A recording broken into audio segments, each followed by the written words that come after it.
Hello, everyone, and welcome to today's LexWork webinar, Introduction to Cross-Border Restructuring in the Global Financial Crisis. Before we get started, I would like to go over a few items in order to participate in today's event. You should see your GoToWebinar control panel in the upper right corner of your computer screen. You have joined the presentation listening using your computer speaker system by default. If you prefer to join over the telephone, just select telephone in the audio pane and the dial-in information will be displayed. If you have selected mic and speakers and are having any difficulty hearing me, please toggle the telephone option in your control panel and dial in. If you're experiencing any other issues, please type the details in the question section of the control panel, and we will adjust them accordingly. You'll have the opportunity to submit text questions to today's presenters by typing your questions into the questions pane of the control panel. Please send in your questions at any time during the presentation. We will collect them and address them during the Q&A session at the end of today's presentation. I would now like to introduce Mark Abrams, Senior Counsel at Whiteford, Taylor & Preston, a leading bankruptcy and restructuring practitioner. Mr. Abrams is Senior Counsel in the firm's business reorganizations and bankruptcy group. Among his many recognitions, he has been named to Global M&A's Network A-List in 2017 as one of the top 100 restructuring and turnaround professionals. The American Lawyer named him Dealmaker of the Year in 2009, and he's a member of the International Insolvency Institute and a fellow with the American College of Bankruptcy. Thank you for the kind introduction, Sam. Greetings, colleagues. This is Mark Abrams, and welcome to today's webinar. We've got about an hour to work our way through about 40 densely packed slides. So the good news is that the deck will be made available to you at some point following the conclusion of today's webinar.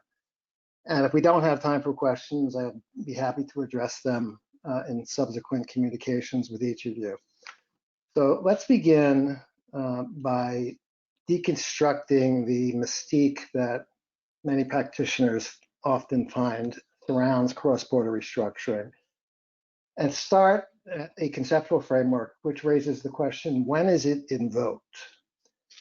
So it typically involves a situation where a debtor has assets located in more than one sovereign nation, or where some of the creditors of the debtor are not subject to technical or practical personal jurisdiction in the nation in which the primary insolvency proceeding is taking place.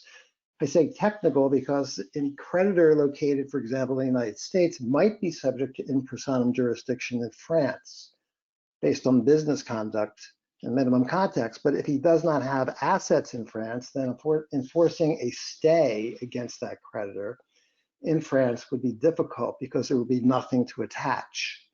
So that's an example of technical problems with jurisdiction in the primary court.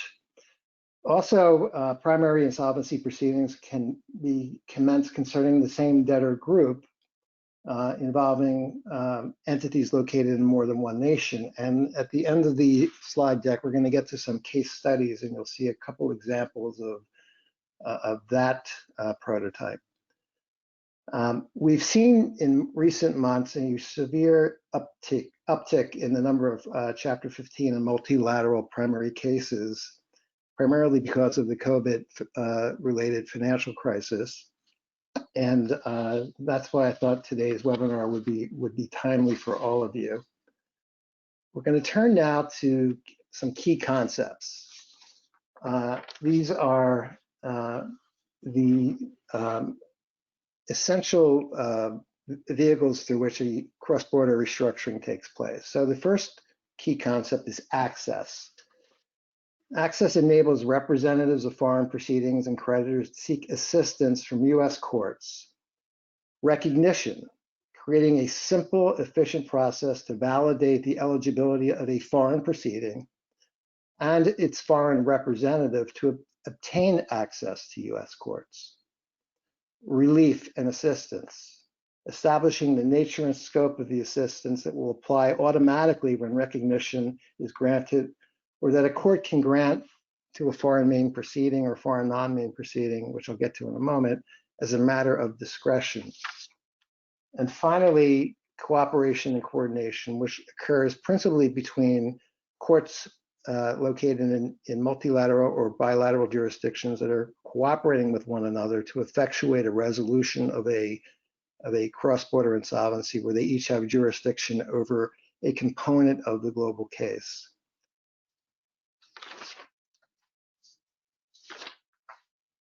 Now we're going to turn to some key definitions. The first of which is COMI, which I know a number of European colleagues will be familiar with the concept, but COMI is the center of main interest. It's where most of the relief available in Chapter 15 to a foreign representative is available, assuming that the foreign debtor can establish that the foreign proceeding is based in its COMI, i.e. its center of main interest. Here's why COMI matters. A U.S. court, in addressing a request for recognition of a foreign proceeding, has to be assured that the primary court has a sufficient interest in administrating the debtor's reorganization. And more importantly, I think, a court has to be assured that the interests of creditors have been met, in that it is their legitimate, or should be their legitimate, expectation that the primary court in which the principal insolvency proceeding was filed is consistent with what the debtor's creditors expected when they entered into financing and other arrangements with a particular company. So if you're dealing with a company that's headquartered in let's say England, for example, you would want to make sure that the case was not filed in some far-flung jurisdiction having nothing to do with creditor expectations. So that's why COMI matters. And I'll come back to COMI because it animates a lot of the discussion that follows. Comity, and here you'll see a long quote from 1898 Supreme Court decision, is essentially the obligation of a sovereign to recognize within its territorial limits the legislative, judicial, or executive acts of another nation, balancing against that recognition it's not only its international duty, but also the rights of its own citizens. And comity is what animates in virtually all nations the concept of cross-border recognition and cross-border cooperation between sovereigns. Next, we have debtor. A debtor in a Chapter 15 case, which is the U.S. vehicle to obtain recognition of foreign proceedings, is the entity that is the subject of a foreign proceeding. It'll become clear in a bit that there's a different definition of debtor that applies generally to the bankruptcy code that also applies in Chapter 15, and I'll address that in a moment. So essentially, the last definition on this screen is establishment, and that's where the debtor cannot establish a center of main interest in a foreign jurisdiction, but nonetheless essentially carries on a permanent place of business in that jurisdiction. In establishment-only case, which you'll see is referred to as a foreign non-main proceeding, differs substantially from a case where the debtor is commied in a foreign jurisdiction in terms of the relief that a U.S. court can grant. It's much more limited in the context of a company which simply has a foreign proceeding pending in a jurisdiction in which it has an establishment as opposed to its commi. Foreign main proceeding, as I indicated, is a foreign proceeding pending in the country where the company has its center of main interest. Foreign non-main proceeding, as I indicated, is a foreign proceeding pending in a jurisdiction where the foreign debtor has merely an establishment, and again, that's a limitation on relief that can be granted in the U.S. Foreign proceeding is a collective judicial or administrative proceeding in a foreign country under laws relating to insolvency or adjustment of debt. I emphasize the word collective because it has to be more than a foreclosure action. It has to be a restructuring regime that invites all or substantially all stakeholder participants to become involved in a financial reorganization or restructuring. So collective is the key, and it is usually the case in most foreign jurisdictions that insolvency laws are in fact collective. Thus, a Chapter 15 case can only be commenced by a foreign representative, not the foreign debtor, of a foreign proceeding. And there can't be a Chapter 15 case in the United States without an antecedent foreign proceeding, whether main or non-main. And it is the foreign proceeding that is the subject of the Chapter 15 case, not the foreign debtor. And the foreign proceeding is initiated, and the representative of that proceeding is referred to as the foreign representative, which is the person or body authorized to open the cross-border case. And that's a party that's appointed by the foreign court to do that act. Let's turn now to Chapter 15 relief, one of the constituent elements identified early on. First, Chapter 15 is based on the UNCITRAL model law on cross-border restructuring, which has been adopted in some 45 countries, UNCITRAL being the United Nations Commission on International Trade Law. Many non-enacting jurisdictions are nonetheless amenable to cross-border coordination and cooperation with US courts based on the doctrine of comity, which I described earlier. So for example, there are several cases over the last 20 or 30 years involving French safeguard proceedings, which is one of the case studies I'll get to. And France itself has not adopted the model law, but the French commercial courts are nonetheless willing to proceed in a manner that does produce the kind of inter-court cooperation you see under Chapter 15 based on essentially judicial protocols, court-to-court agreements that create the framework for recognition and coordination. Chapter 15 facilitates insolvency proceedings. It authorizes the US court to recognize and enforce foreign orders and decrees. And Chapter 15 does not attempt a unification of substantive law. And we'll see a lot of that point develop in a bit when we get more into the weeds. And it also respects differences in procedural law.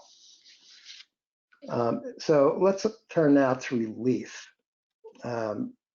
Chapter 15 has been used to provide injunctive relief, the so-called extension of the US automatic stay to prevent US creditors from acting in a rogue fashion or in a manner inconsistent with what's happening in the foreign court, to establish procedures for creditors to file proofs of claim in a foreign jurisdiction against the foreign debtor. One good example would be the ephedra case before Judge Rakoff in the Southern District of New York, where US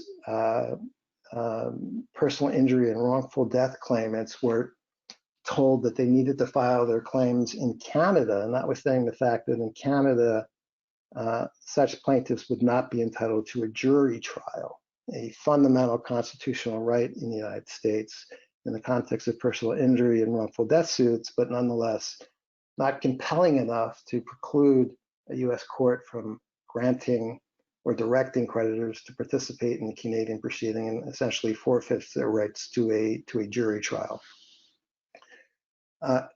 It's also used to establish procedures for creditors. I'm sorry, I already hit that point. Recognize the terms of a foreign restructuring plan. That is probably the most fundamental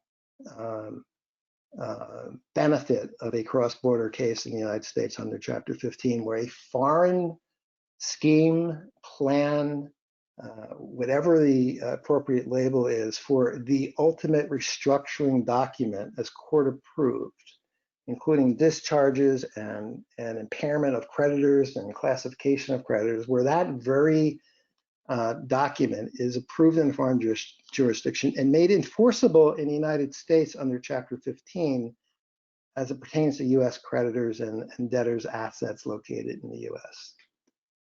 It's also used to facilitate post-petition asset sales and post-petition financing. I'll hopefully get to a few good examples on those 2 points. And it is also designed to protect US creditors and counterparties from application of foreign law in a rare case of a public policy exception to comity, which I'll address in the context of a few cases we're going to examine in a moment. So just to pause and take stock, it's an ancillary proceeding. A Chapter 15 case lacks many of the attributes of a full proceeding under the code. There are no statutory estates, there are no statutory committees. It's limited to US creditors and assets located in US territory. There's no independent proof of claim process, no claims adjudication process. It's designed to assist foreign proceedings. So continuing with categories of relief, let's talk about temporal limitations. So when you initiate a Chapter 15 case, no relief is granted automatically. Relief cannot be granted until 21 days have passed following the filing of the case after the giving of notice. But in the interim, during the provisional period, a court can grant relief in order to assist the foreign debtor pending its determination of whether it will recognize the foreign proceeding. And one of the principal forms of relief in the provisional stage is extension of the automatic stay immediately under essentially injunction standards that exist in state and federal courts. Let's look at a couple gateway issues next that also deal with some important introductory conceptual points. First is the Barnett case in the Second Circuit, which held that the requirements to qualify as a debtor under the United States Bankruptcy Code generally, found in Section 109 of the code, apply to foreign debtors. So to invoke bankruptcy in the US, a domestic company needs to either have a residence, domicile, principal place of business, or assets in the United States. For foreign debtors, it's the asset requirement that Barnett emphasized because they wouldn't have any of the other components for invoking bankruptcy jurisdiction. Not every circuit follows that rule, but I will point out that it's very easy to satisfy because the courts are not looking for substantial property or assets in the United States. One judge in Southern District of New York held that an indenture under which debt obligations were issued on behalf of a foreign debtor had sufficient property type interest embedded in it that it satisfied the property test for becoming a Chapter 15 debtor in the United States. The next case is ABC Learning. That's a good example of the concept of collectiveness. It involved a Australian insolvency proceeding and administration with joint administrators over a foreign debtor, and it involved the rights of secured creditors on Australia to remove their collateral from that proceeding and proceed independently with a receivership, which in this particular case represented substantially all of the assets of that debtor. And the Third Circuit Court of Appeals stated nonetheless that that type of proceeding is collective in nature because the focus is not on the particulars of a debtor's obligations, but rather on the entire statutory scheme under which the case was followed. So if the statutory scheme is collective, it doesn't matter if in the individual case the receivership rights of a secured creditor minimize the collective nature of the proceeding. I'm going to skip over the next case in the interest of time. Let's talk about venue, which should be of interest to US practitioners in terms of how do you reel one of these cases into your home court. And for my foreign colleagues, it's important because you want to know whether or not in at least non-COVID times, you're going to fly into New York City to attend the hearing, or whether you need to get a connecting flight to Des Moines, Iowa, because that's where the company's Chapter 15 case had to be venued. So venue in Chapter 15 is unique, different than Chapter 11 and Chapter 7 cases. Under 28 U.S.C. 1410, you look first to the principal place of business or principal assets in the U.S. Then if that's not available, you look to where litigation might be pending against the foreign company. When that fails, you look essentially to equitable concepts of justice and convenience of all parties. And that's how you venue a case in Chapter 15 in a particular judicial district in the US. This venue statute is less pliable than its corresponding venue statute for primary U.S. Chapter 11 cases, because unlike Section 1408 in Chapter 15, each foreign debtor has to independently satisfy the venue requirement, whereas in a Chapter 11 environment, if one debtor in a multi-debtor group of companies files Chapter 11 and is properly venued, let's say in Delaware, Houston, or New York, then every other affiliate that files does not have to establish a venue. It simply has to indicate that it's an affiliate of the entity that properly established venue. On the other hand, there's a feature to 1410 that is really helpful, which hopefully we'll get to, and that is that it has no look-back period. So under typical venue rules, the courts have an ability to look back over a period of time to determine whether or not the criteria have been met for venue in that jurisdiction. This means that at least in Chapter 15 cases, you can take steps immediately before the filing to create the lawful venue of a foreign debtor. You can open a bank account. You can move, though with difficulty, an office or some other tangible piece of property that anchors venue in a particular district. Whereas if you tried that in Chapter 11, it would not work because the court would look at the totality of circumstances over a look-back period. So that deals with venue, which is a key gating item. And then we're going to look at provisional relief in a little more detail. Again, we're back in the first 21 days before recognition is granted or denied of the foreign proceeding. And as I indicated earlier, the most important form of provisional relief that applies to both foreign main and non-main proceedings is the extension of the automatic stay under injunction standards that are often easily met. You can see other forms of relief on this slide, but I think the automatic stay is the critical piece.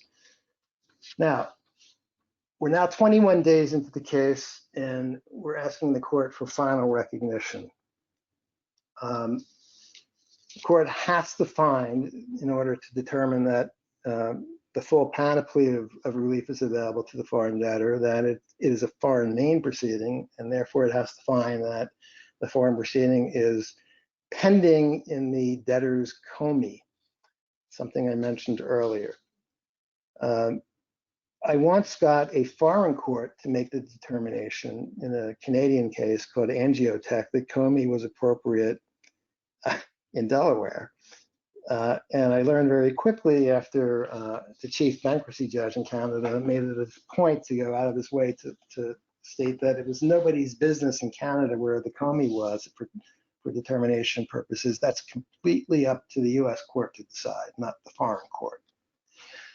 So essentially, courts look to the jurisdiction of incorporation under the European insolvency regulations. That's presumptively the registered office of the foreign company, subject to some recent changes involving COMI shifting at the last minute.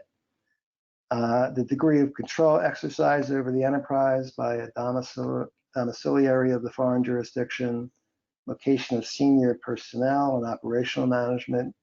And among all the factors, the one that we rely upon the most in the States is the so-called nerve center. That sort of bundles up all of the enterprise-wide assets, functions, management teams, and you use that as a catch-all to essentially say that COMI is properly established in a foreign jurisdiction based on the fact that it serves as the nerve center, for example, for a global conglomerate. Now, recognition, as I said earlier, can be of a foreign main or non-main proceeding, depending on COMI versus establishment.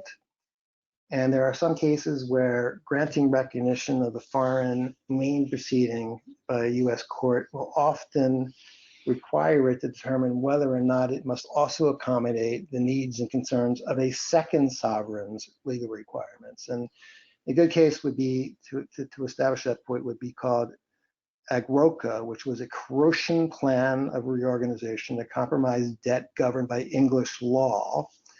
in violation of what my English colleagues will understand is the Gibbs rule. And the Gibbs rule is a very territorial aspect of UK insolvency law, which essentially provides that a party to a contract that's governed by English law, choice of law provisions, and that is to be performed in England or Wales, cannot have its debt claims discharged under that instrument by a foreign court, which is, frankly, a little bit astonishing, but the Gibbs rule remains alive and well in the UK.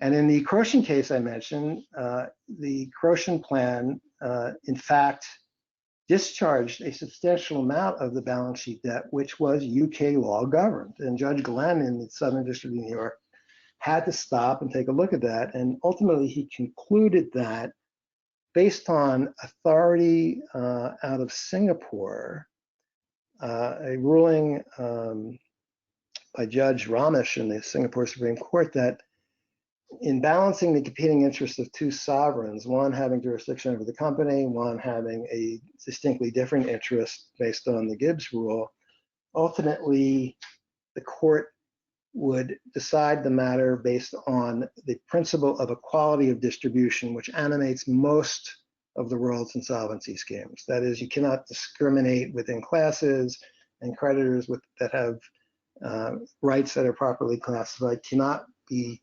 treated differently within that class. And therefore, to allow English creditors to proceed lightly ignoring the Croatian discharge and injunction was something the court said had to give way to the equality of distribution principle, and the court in fact recognized that foreign plan.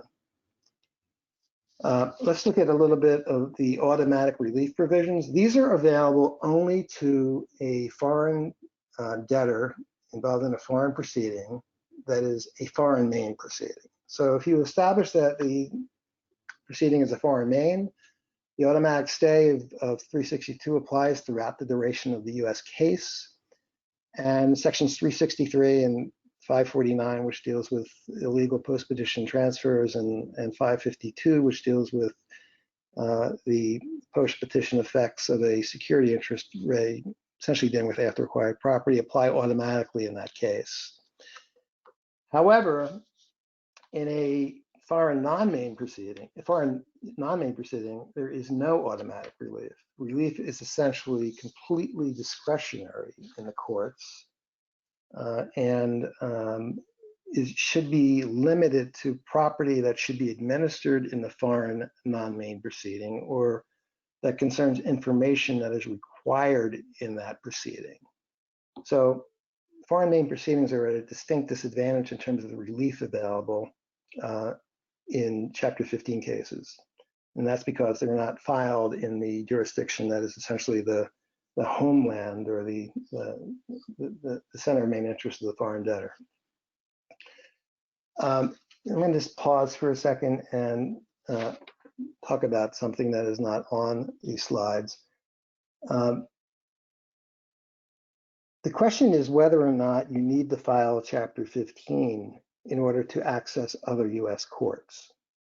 In other words, do you need to go through the trouble of filing a Chapter 15 if you want to simply appear before, as a foreign representative, a district court or a state court in a different jurisdiction? The answer is yes, you do. It is the exclusive portal to get into other courts outside of the particular bankruptcy court where the petition is filed. And the exceptions are far and few, and they include a foreign representative has direct access to US courts to collect on a claim belonging to its estate, or to bring an avoidance action under foreign law, or to assert as an affirmative defense in a US court a foreign discharge, for example.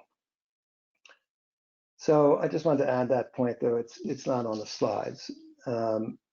Let's now look at discretionary relief. That slide's been up for a bit, and I gotta make some time here. So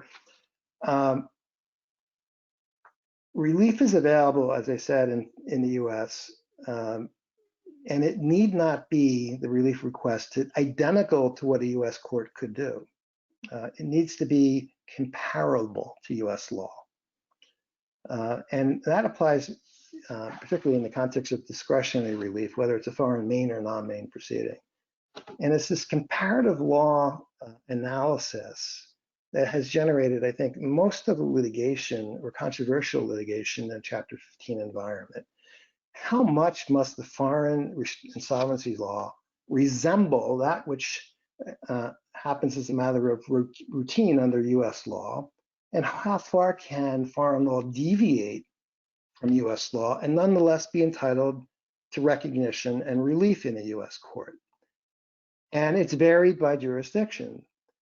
So let's now take a step back and look at the Vitro case, which is a Fifth Circuit case involving a Mexican concurso, which is their latest version of Chapter 11, I'm sorry.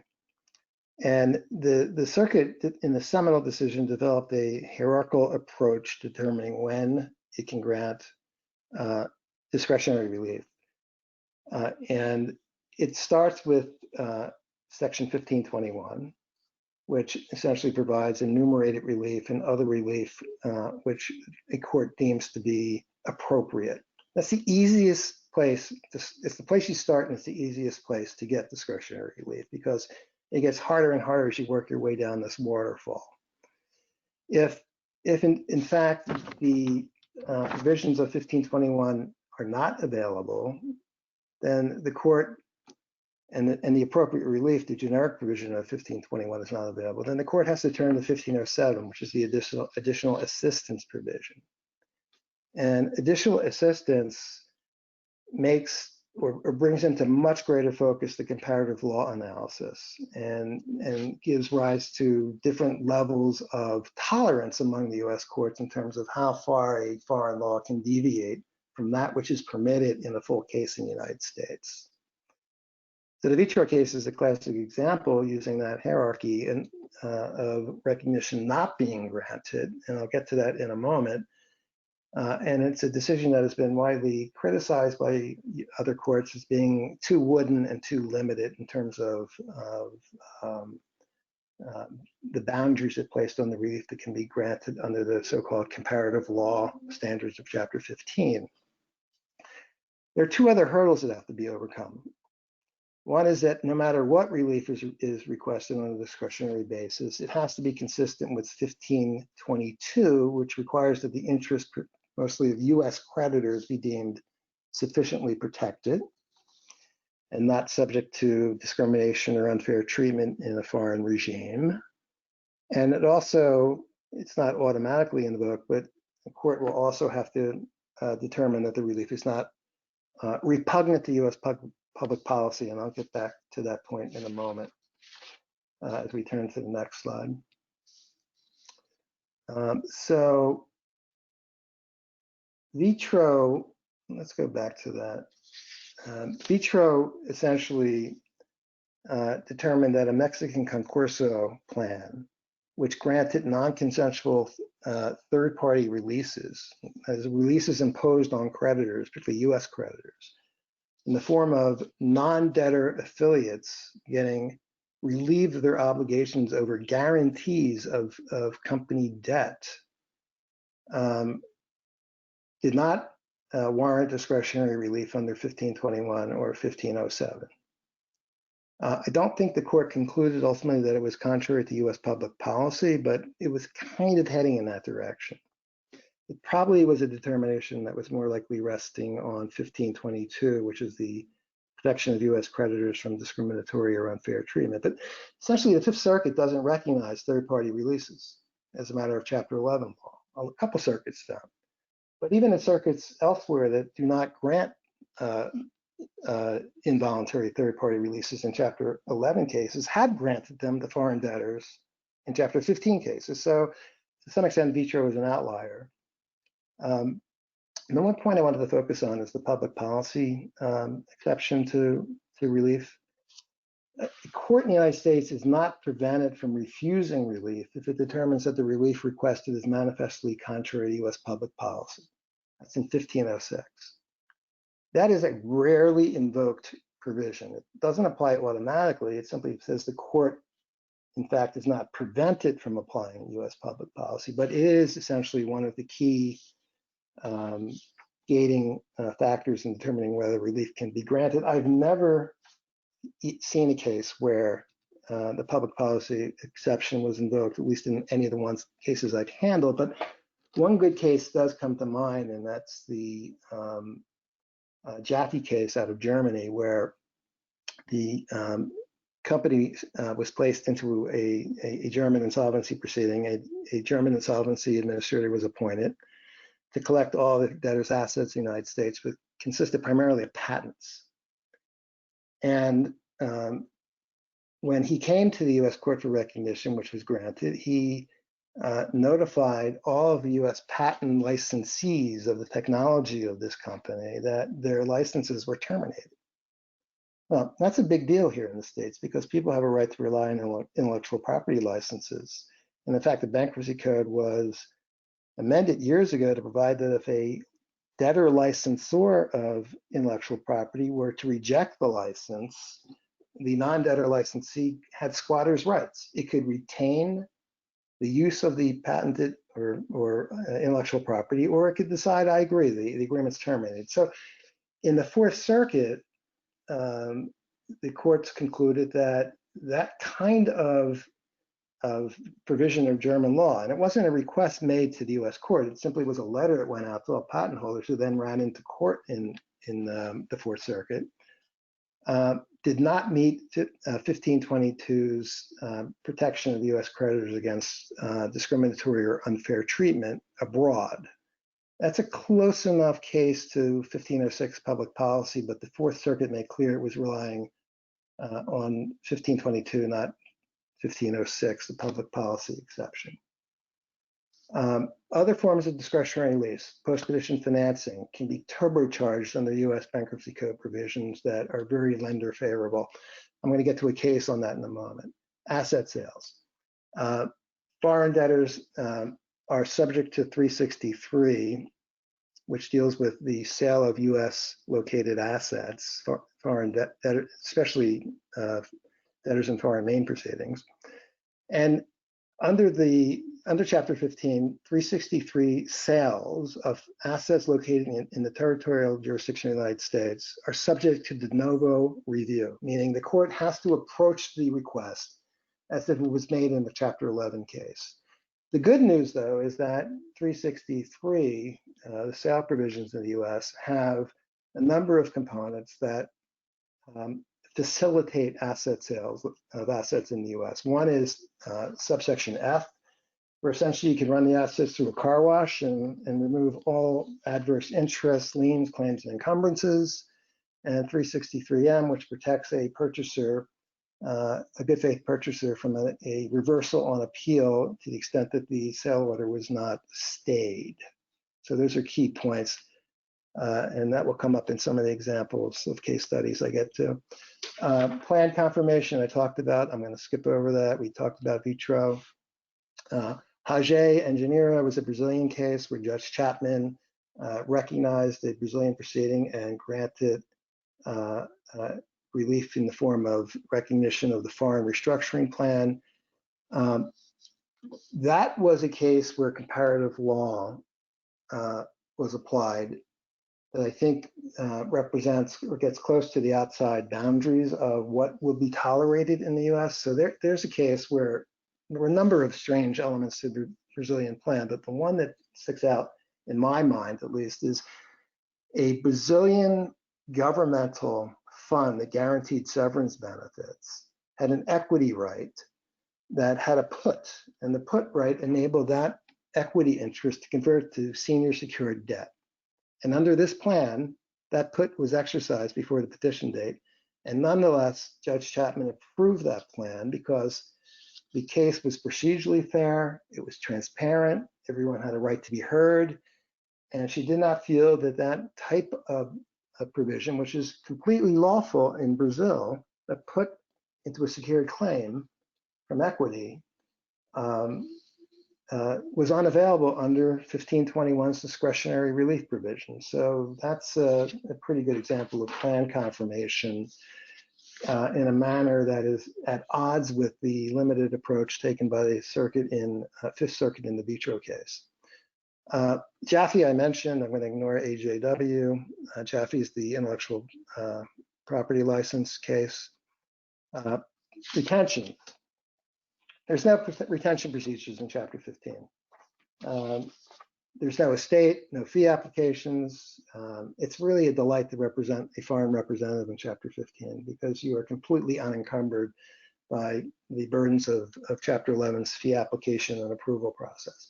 You're still bound to the foreign jurisdiction's fee payment approval process, but for example, in Canada, I've represented foreign representatives who are monitors in CCAA cases, and was able to send bills out monthly and get paid. And in only one or two of them did I ultimately, as the CCAA matured, did I have to file at the end of the day a rather routine fee application.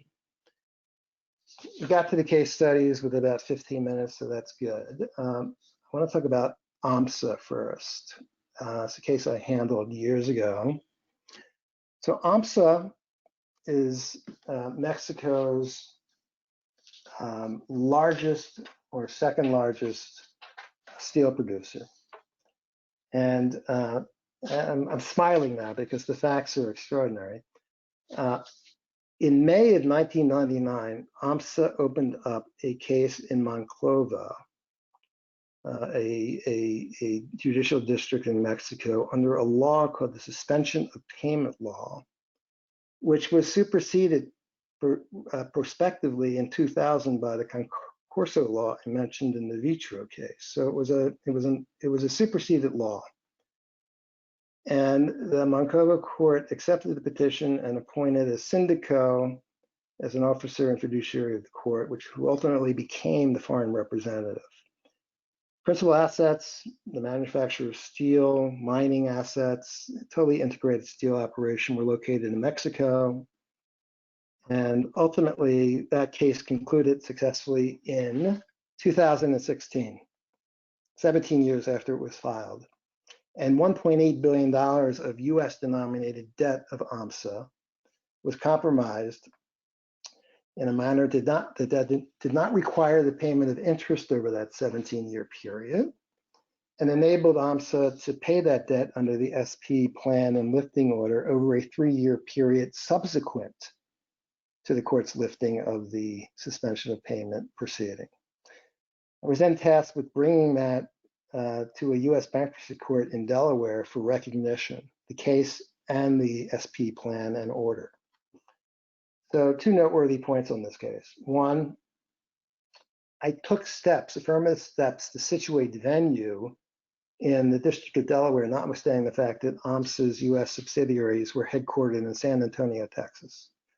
We moved bank accounts to Delaware, and we invoked use of Delaware's stock situs statute, which provides that for all purposes that are enumerated, including jurisdiction of courts in the state of Delaware, the situs of ownership of capital stock of all corporations existing under the laws of the state shall be regarded as in the state. So we essentially moved bank accounts and invoked this provision, stated all of the US subs, most of whom were Delaware corporations, were actually residents of Delaware for venue purposes.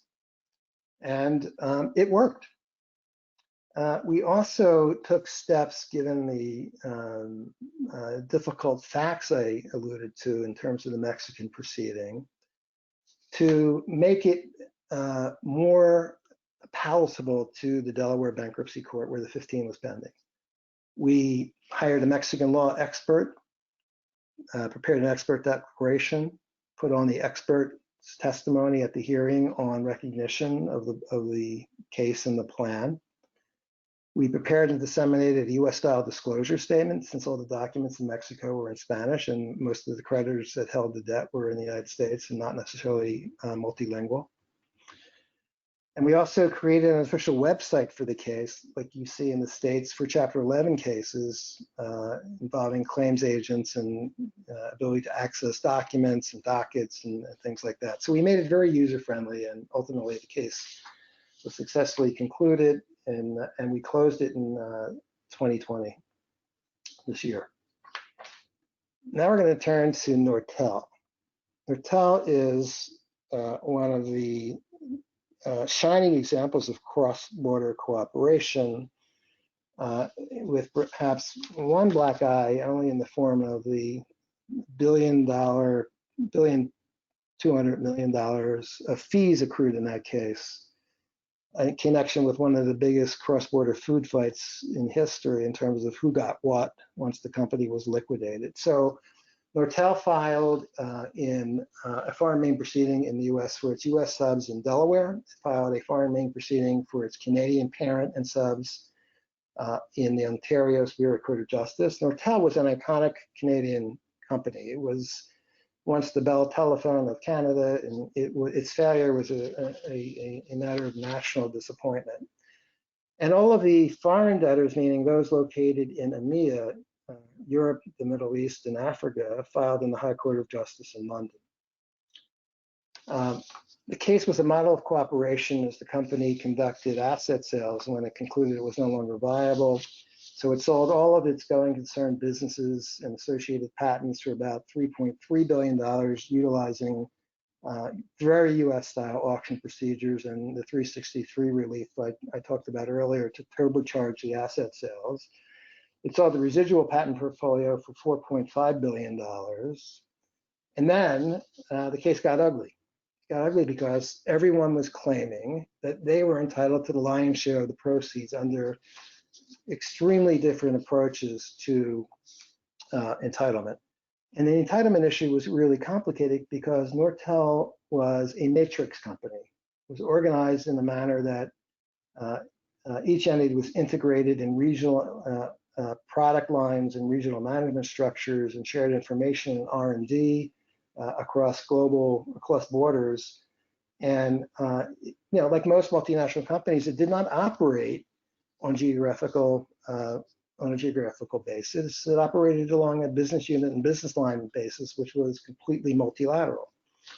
So the US court and the Canadian court conducted a cross-border evidentiary hearing that took 21 days over a period of months to conclude. And ultimately, my client, I think, was the prevailing party, the UK pension protection fund and US and UK pension plans, because our theory was for allocation was adopted in substance by the US and Canadian courts. Now, interestingly, in this case, each court, the US court recognized the UK and Canadian proceedings, the Canadian court recognized the US and UK proceedings, but no one requested that the UK court, where the administration was being conducted, recognize any of the foreign proceedings. The UK court played a very limited role in this case, primarily, I think, because under English schemes of arrangement, administrators are essentially in charge of the process, and the court's jurisdiction is invoked when needed, but it's not as hands-on as under a CCAA or Chapter 11 case. Another interesting aspect of NORTEL was the cross-border protocol, which preceded the cross-border trial that conducted between the Canadian and US courts via live satellite stream, but was the predicate for that kind of inter-court cooperation. And the case took 5 years, ran up a tremendous amount of legal fees, but nonetheless, and no one was really happy, notwithstanding the fact that the company was liquidated for $8 billion. But it was, I think, successful in terms of cross-border, as an example of effective cross-border restructuring, even though it devolved into a lot of litigation. Now we're going to look at Maple Bank quickly. So Maple Bank involved a foreign main proceeding in Germany for a German banking institution.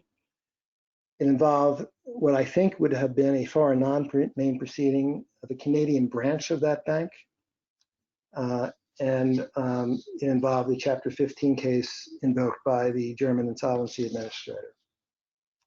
So In Germany, BaFin, the German supervisory authority, put this bank into liquidation and appointed an administrator to liquidate its global assets. At the same time, the Attorney General of Canada commenced the branch liquidation proceeding under Canada's Winding Up and Restructuring Act, which is utilized as the restructuring or liquidation statute for regulated financial institutions in Canada. KPMG was appointed as the monitor, and it, just like the German administrator, was charged with of liquidating the assets of the Canadian branch, which also happened to be assets of the German entity itself, to the extent they were both located in the United States. So attention developed immediately, with the Canadian branch saying, wait a minute, they're on my balance sheet, and the German minister saying, who are you? I'm the grand poobah for the entire bank, no matter where the assets are located. So ultimately, we took the matter before the Southern District of New York Bankruptcy Court under an agreed protocol, where we indicated that the competing interest in the U.S. assets of the Canadian branch and the German administrator would be held in abeyance. They would work together to liquidate the U.S. assets. In the absence of agreement, they would invest or vest in the U.S. court jurisdiction to decide legal entitlement. That was an interesting case because it involved a branch, which, we think it was a juridical or statutory entity for foreign recognition purposes in the US, but there absolutely was no authority for that because a branch is a weird legal creature of a bank. And, most foreign banks do have US branches, and I guess a lot of German banks have foreign branches, including this Maple Bank, which had a Canadian branch. And it's also noteworthy that banks aren't eligible for Chapter 11 relief in the United States, but since they're eligible for whatever regime they filed under in Germany, it didn't matter that US eligibility did not exist, because US eligibility or exclusion of banks for Chapter 11 relief applies to domestic banks only. We're now going to look at Arctic Glacier very quickly. This is just a good example of a case, a public company in Canada. I'm laughing a little bit. It manufactured ice cubes. So sort of like the proverbial melting ice cube case. And we established COMI in Winnipeg. And we did that on a nerve center test basis. And the point here that's interesting is that Arctic Glacier's assets were split evenly at best, if not tilted more to the US than Canada. But we were able to roll it all up and avoid a US primary case, Chapter 11 case, concentrate everything before the CCAA court in Winnipeg, but use Chapter 15's 363 auction provisions to generate a significant interest in the US assets, which I said again were a substantial portion of the company's assets, to the point where the company was sold as a going concern, creditors were paid in full, and there was a minor distribution to equity. CRYSTALLEX is in the news today. It's a case I handled a couple years ago. So in a nutshell, CRYSTALLEX, under a bilateral investment treaty with Venezuela, a Canadian company in Canada's treaty with Venezuela, was granted rights to develop one of the largest untapped gold mines in the world, which was located in Venezuela. And when it was shovel ready to operate, after the company had raised $500 million in Canadian capital markets, the government of Venezuela expropriated the mine. That led to a very long and protracted arbitration under the ICSID provisions of the World Bank Center for Settlement of Disputes. And the company, in conducting this arbitration pre-insolvency, simply ran out of money to pay legal fees. So what we did in that case is we auctioned the right to provide debtor in possession financing against the sole asset, being the contingent unliquidated arbitration claim pending in the ICSID proceeding. Excited a lot of interest under Section 364 because of the protections it provides. Raised sufficient capital to complete the arbitration, and CRYSTALLEX received a $1.2 billion arbitration award. And in more recent days, as you'll see in in note E on that page, all stays against execution in the United States were lifted, most recently by reason of a Supreme Court decision to deny review of a Third Circuit decision. And tomorrow, subject to pending applications to stay that I read about this week, a writ of attachment could go live. A lot of problems with enforcing that because there are billions and billions of dollars of other global creditors of the sovereign, and CRYSTALLEX was able to get to VESA, which owns Citgo, a large U.S. oil company, distribution company, gas stations and the like, through veil piercing. Last, CGG. This is the French safeguard of a parent company. 14 foreign debtors in the United States, Canada, the United Kingdom, the Netherlands, and Norway. Foreign debtors were obligors under the parent's high-yield bonds, and all but 2 Canadian entities were obligors on the parent's senior secured debt. CGG filed a safeguard proceeding in Commercial Court of Paris, opened to Chapter 15 in the Southern District of New York. The U.S. subsidiaries filed Chapter 11 cases. The Canadian subsidiary opened up a recognition proceeding. An Australian affiliate filed a liquidation proceeding. And at the end of the day, the safeguard proceeding was approved by the French Commercial Court in Paris. Interesting point here, and I think I'll be ready for questions if time permits. So safeguard is a very modern and effective French restructuring regime that has a lot of provisions that resemble Chapter 15, and some that clearly are better than Chapter 15, and some that are not, like the absence of effective cram down on equity. But you can't file it if you're insolvent. So we had to make sure that the US cases were filed after the safeguard, because if they filed before, it could have triggered cross defaults, which would have rendered the parent insolvent and therefore ineligible for relief. So that was an example of a multilateral case with plenary or full proceedings in multiple jurisdictions, but a French parent company. And it dealt with the interface of Chapter 11 and Chapter 15 with the French safeguard laws.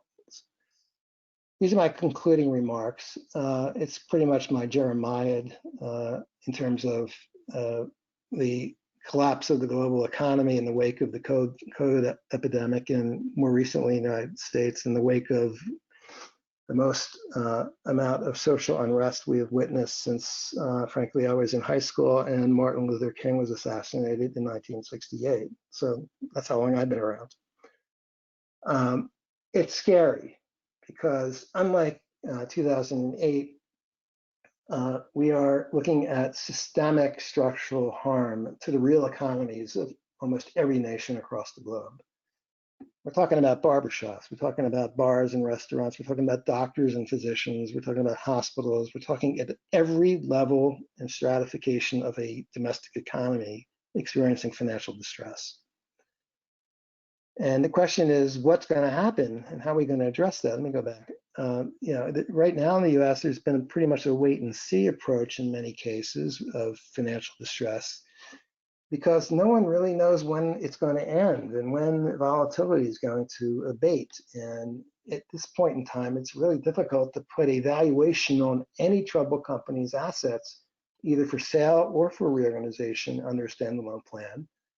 Because how reliable is a business plan, and how reliable are projections of EBITDA going to be until things settle down and we figure out how life goes on with this pandemic arrested at some point in the next year or two. But it's not easy to put valuations on companies or their assets, and until you can do that, you can't restructure debt because you don't know who gets what. You don't know what the enterprise value is or the asset sale value is. And even debt to equity conversions become really difficult, because who wants to now become an equity owner of a company that might have to file bankruptcy again in 2 weeks? So there's a lot of governmental intervention today in the financial sector, unemployment, suspension of trading on insolvent laws in European jurisdictions, but nothing's really been done in terms of a comprehensive global response. And it's perhaps likely or necessary that dramatic action be taken at the World Bank or other levels to coordinate what essentially could be a rescue of the global economy. And it's for these reasons, these concluding comments, that we thought at Whiteford that a summary of cross-border restructuring in the United States was going to be helpful. And that concludes my presentation. Great, thank you, Mark. We are now going to begin answering the questions submitted during today's presentation. As a reminder, you can still submit questions through your questions pane in your attendee control panel. So Mark, our first question is, can a foreign debtor use Chapter 11 to avoid Chapter 15 at his COMI? Yeah, it's very difficult. I looked at that any number of times, but if it's a foreign debtor, it's very difficult to establish COMI in the United States. It's possible, and I think that, there have been cases where I know the reverse happened with me, where a U.S. company, a Delaware corporation, established COMI in the UK, and I do believe it has happened. But the problem is